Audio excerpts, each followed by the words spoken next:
World of Tank Blitzers, it's a Littlefinger. Hey, we're going to do a full tank review here on the Annihilator. This is a tier 7 premium heavy tank, and it is part of the Halloween event that I just recently previewed. If you haven't, checked that video out. And it explains everything that you get here and how you progress up the lines. This tank is at level 45, and you will have to purchase a Pyroleum trailer for $10 to get those 30 levels unlocked, and and it helps you with additional missions to continue all the way up to level 60. All right, so the tank, as I said, is at level 45. You're going to have to invest $10 to get it. Let's quickly run through the consumable and equipment setup. As you can see, I'm running repair kits, multi-purpose, and improved engine boost. This tank is slow. You will need it. I am running field rations, improved fuel, and standard fuel. Again, trying to boost up that speed.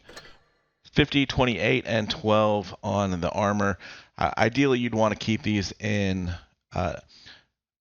denominations of 3, making sure you buy that with credits. And as far as the equipment goes, running calibrated shells, defense system, improved optics, enhanced gun lane drive, improved assembly, engine accelerator, refined gun, and toolbox. All right, guys, here's blitzhanger.com, and we're going to run through the stats on the Annihilator. 1590 in hit points with 271 meters as our view range. Number 1 out of all tier 7 heavies, which is certainly nice. You know, when you're frontline, hold down on a ridge, you're going to get some nice spots as well. Damage per minute number is a little bit misleading here at 2545, and that's because this requires all 3 shells to pen every single time. That is not going to happen. Like I said, it's a 3-shell autoloader, and each shell is dispersed at about 0.33 seconds from each other. The dispersion does go up, but it's nowhere near as bad as, say, the Helsing. Penetration number, this is where the biggest weakness I see from this tank at 179. It's going to struggle against those tier 8 heavies like the Object 252U. You're going to do 210 per shot, which means you can do 630 plus or minus 20% per shot, or unloading of the magazine, however you want to say it. Nice velocity at 980. Rate of fire 12.12, which means that your magazine reloads in 14 seconds, and as I said, 0.33 seconds between each shell. You don't have any control of that. They automatically, all 3 disperse at one time. Aim time is really nice at 1.79, and as I said, dispersion is not horrible for a heavy tank like this. You've got 8 degrees of gun depression, 12 degrees of elevation. Not too bad. 8 is certainly very workable with a tank like this that you can get hull down. One of the things that is really nice about the tank is this traverse speed at 45.4. Really makes the tank stand out. As far as forward and backwards mobility, it's decent. It's not great. It's a little bit sluggish, which is why, you know, I use the improved engine power boost as one of my consumables. But the ability for it to turn the turret and traverse is really nice, making it very difficult for anybody, lights, mediums, or anybody to COD you. Let us then just take a quick peek here at the armor. And so, yeah, you will see in some gameplay here that I get quite a few bounces. If you've got the tank on flat ground, this is a lot of armor here at 263, especially for tier 7 and tier 6. If you're bottom tier, you're going to get fairly easily penned, but keep your turret pointed at your enemy and just kind of lift up and down, making this very difficult to hit. You're going to want to try to protect anything on the sides. You do have some spaced armor, but apart from that, all of these rounded edges make this a very troll of a turret. Alright guys, first battle here on Lost Temple. So take a look here at the speed. We're up to 30 kilometers per hour, which is reaching max speed. So we're going to go ahead and hit that engine accelerator and hopefully try to get up to the stairs. If we can get up there, you know, there's some really nice hold down positions for us, and hopefully we can hold back the enemy tanks from pushing into the temple. We're looking to see if there's any destruction on the other side. Tree down. We know that there is a tank over here, and he has pushed 3 shots just like that. 561 damage, and Smasher bounces us. How's that for a nice start in this tank? As you can see, fairly long, or feels like a reload at 13.8 seconds. But can we reload as fast as the Smasher? Yeah, we can reload a little bit faster than that Smasher, it appears. Now, just making sure that these guys aren't overly extending here. AP into the top hatch on the Tankenstein. As you can see, only one of the 3 shots goes, but all 3 hit.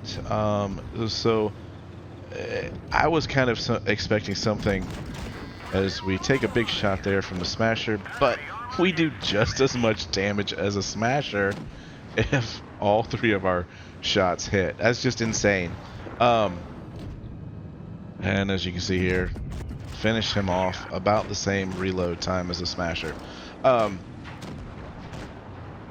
What I was saying there is I was expecting something more like the Helsing, where that second shot is just through the roof. Watch this as we switch over to HE on the Chaffee, set him on fire, and finish him off. 700 damage.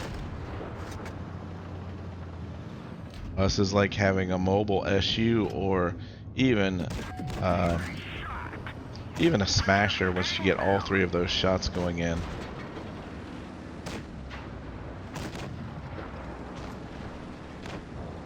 Just looking for my best opportunity here. Don't want to peek out and get shot by all 4 of these. There goes one. It's a shame to have to waste 3 shots to get 38 damage and a kill, but we got to get guns out of the game.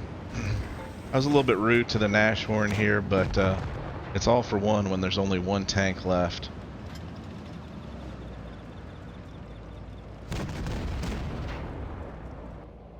And as you can see, 3,000 damage. We obviously had one of the Pyroleum boosters on, so we got 400. It's a level 2, 77,000 credits. 3 kills, just over 1,000 EXP. 19 shots, 15 panned. And we received 2 non-penetrating hits. That's interesting. Alright, so Canal here as top tier. We've got another Annihilator with us. And I'm going to try to push on right. We've got some nice potential hold down positions over here. So we're going to hit that engine accelerator and move on into position. Alright, so we've got a Tankenstein already spotted up. We are now spotted up. So one thing I'm going to do here is just sit behind this rock and just wait a second. 1 and 2 and 3 and 4 and 5. And then hopefully sneak out. And 3 shots in, 610 damage off the bat.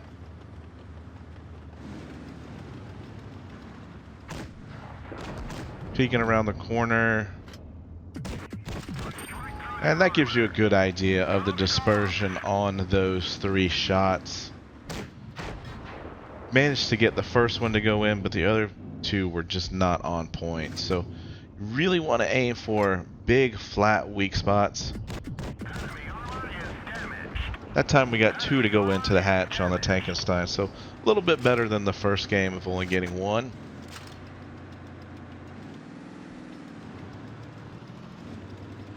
VK is going to get taken out there by our other VK. We've got another Annihilator down here. We should be able to get him unsuspecting. 2 of those 3s goes through. And we hit the speed boost and we're moving on. So 1600 damage already. As you can see, I think this tank is a little overpowered right now. If I had to guess, they're going to have to make the dispersion a little bit higher on the shots 2 and 3, just so it's not as accurate as it is right now. 4 on 4 is still a fairly close match. And we've got the Tiger here on the other side. Need to aim for that lower plate. 3 shots go in, 675 damage. He's going to rush us, which I think is interesting. And I'm going to use the hill here to get a little bit more gun depression. And 2 of those 3 shots hit. 1 hit the dirt there. And I was going to go and jump on him. You know I was. And just like that, there was only 1 tank left. 2,700 damage. Alright, where is he? Alright, red dot to the left. Let's aim and shoot. And send that turret into tomorrow. So, yeah. As you can see, very capable tank. 2,700 damage. 99,000 credits. Lovely. The other Annihilator did very well. And as you can see, he's already maxed out all those levels and gotten himself the nifty little background. So spent a little bit more than the 5,000 gold that I did to get this tank. That is for sure. Alright guys, here we are on Faust, Supremacy, and bottom tier. So you get an idea in this game a little bit how it's going to shape up against some of the heavies at tier 8. Now I'm hoping to go up to A, but as you can see we're falling behind and they've got guys sitting in C, so I'm tempted just to pull forward and try to just blind shot some shot in here.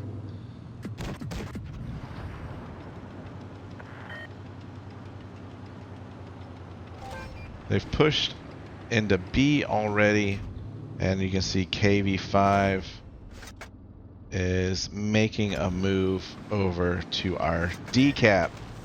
I should have, at this point in time, this is a mistake on my part, just turned around and gone back to try to help protect D, but instead we're driving around this big old gun fortress and just not being useful at the moment. Tier 7 heavy from 260 meters. Getting 4 out of 5 to go is not bad. And this is where I decided to hit the power boost so we get into position better. Was going to try to stop them from capping, but the KV5 is looking my way. And, you know, it's just not worth pulling out there and trading shots. But I know that I've got a Chimera up here who I thought was going to help. But for whatever reason, he decides to drop down. Look at all that red on the 252U. We've been circled now. That KV5 is deceptively fast. Chimera is gone quickly, and you just don't want to have to use all 3 shots to kill a tank that low in health. I couldn't pull forward because the ISU was there, and now I'm getting shot from behind. So not a good situation at all, just trying to get down into cover.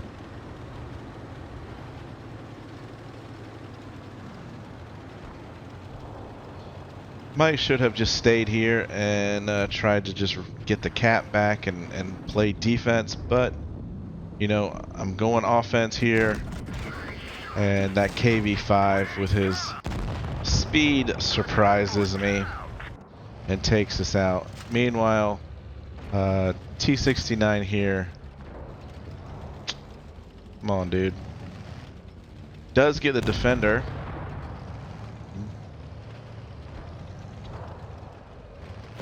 Just missed getting shot there. Gets capped and just sits here like a deer in the headlights. You've got 2 shells loaded. You need to go chase down that 252U because you've got a KV-5 coming up your butt. But yeah, instead it's gonna just drive right into the line of fire of the KV-5.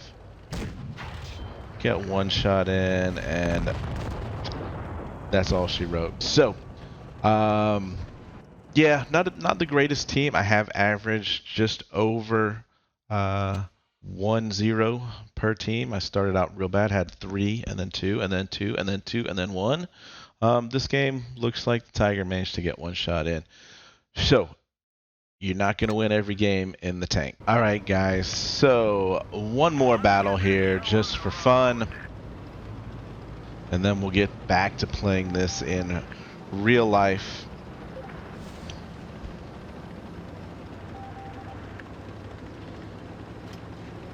But we're going to go up to B, obviously with 8 degrees of gun depression. This is a nice position for this tank. We've got a tier 7 Bulldog trying to shoot us. And yep, we've got some nice armor. Hit that engine accelerator, get us up the hill just that much quicker.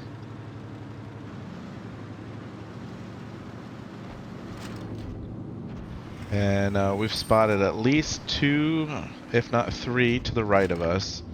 And the Easy 8 here is headed towards us. Very strange move you don't see very often, driving across the bridge. And so instead of wasting my shot and potentially getting hit on the bridge, I decided to wait till he crosses the bridge before I shot. But even still, only 2 of the 3 penned. Able to reload in time to finish him off. And we're feeling some heat from behind, taking over 700 damage there. And because most of their team's on the other side, I decided just to go ahead and crest the hill. I don't think that AMX was expecting us to be able to do that. So now we're in a little bit safer position with the other team. And we're hull down now. They're over at C.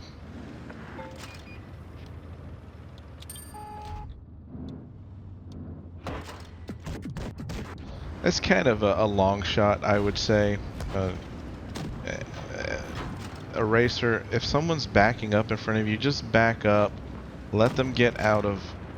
They're obviously backing up for a reason, right? I'm getting shot. So just let me back up. Turn around when there's a one-shot tank behind you that you could even ram. I mean, just wake up. But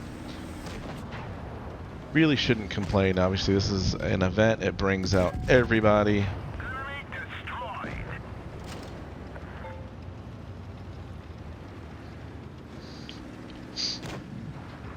So, I guess that's why I've had so many zeros in battle. 2 out of 3 on the Gravedigger. I mean, this has been pretty straightforward. Not a lot of decision making to be had, but I think you do get a flavor for what this tank is all about as we finish up with our 4th kill and 2,300 damage. A lot of lopsided games there. It's kind of a shame. Steel Wall, Scout. We did a lot in that game. And another 0. So we took 5 shots, 8 bounced, 15 out of 13 penned. So you get a good idea about this tank here. And I certainly think it's worth $10 for the Petroleum Pass, especially, when you factor in you're going to get everything else. You're going to get 3 crates to open. The camouflage here, so much stuff included in that $10. 2 tanks. It's certainly well worth it, guys. So Remember, send in your games, send them into Discord, and we'll get them on channel. And with that, guys, have fun out there. Stay safe. Get educated, not fingered. Littlefinger out.